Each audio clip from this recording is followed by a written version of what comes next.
एक घर में एक बेटी ने जन्म लिया। जन्म होते ही माँ का स्वर्गवास हो गया। बाप ने बेटी को गले से लगा लिया। रिश्तेदारों ने लड़की के जन्म से ही ताने मारने शुरू कर दिए कि पैदा होते ही माँ को खा गई, मनहूस है। पर बाप ने कुछ नहीं कहा। अपनी बेटी का पालन पोषण शुरू किया।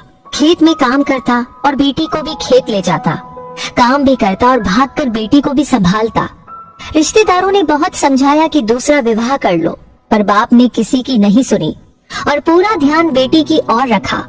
बेटी बड़ी हुई, स्कूल गई, फिर कॉलेज, हर क्लास में फर्स्ट आई। बाप बहुत ही खुश होता, लोग बधाइयां देते। बेटी अपने बाप के साथ खेत में काम करवाती, फसल अच्छी होने लगी। रिश्तेदार ये सब देख करके चिढ़ गए। जो उसको मनहूस कहते थे वो सब चिढ़ने लग गए। लड़की एक दिन अच्छा पढ़ लिख करके पुलिस में एसपी बन गई। एक दिन किसी मंत्री ने उसको सम्मानित करने का फैसला किया और समागम का बंदोबस्त करने के आदेश दिए। समागम उनकी ही गांव में रखा गया। मंत्री ने समागम में लोगों को समझाया कि बेटा बेटी में फर्क नहीं करना चाहिए। बेटी भी वो सब कुछ कर सकती है जो बेटा कर सकता है। भाषण के बाद मंत्री ने लड़की को स्टेज पर बुलाया और कुछ कहने को कहा।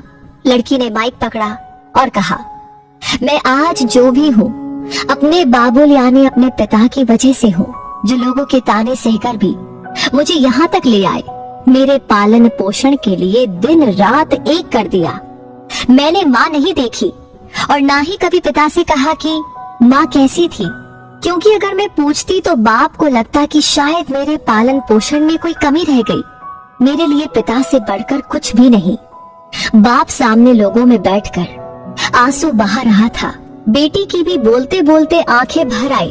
उसने मंत्री से पिताजी को स्टेज पर बुलाने की अनुमति ली। पिताजी स्टेज पर आए और बेटी को गले लगाकर बोले, रोती क्यों है बेटी, तू तो मेरा शेर पुत्र है।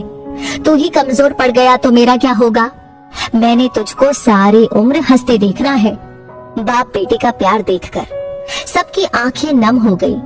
मंत्री ने बेटी के गले में सोने का मेडल डाला। लड़की ने मेडल उतारकर बाप के गले में डाल दिया। मंत्री ने कहा, ये क्या किया? तो लड़की बोली, मेडल को उसकी सही जगह पहुंचा दिया और कहा, इसके असली हकदार हैं मेरे पिताजी। समागम में तालियां बज उठी।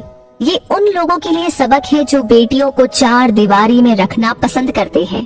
पर ये फूल बाहर खिलेंगे अगर आप पानी लगाकर इन फूलों की देखभाल करेंगे। तो दोस्तों, ये कहानी आपको कैसी लगी? इस कहानी के बारे में आपकी क्या राय है?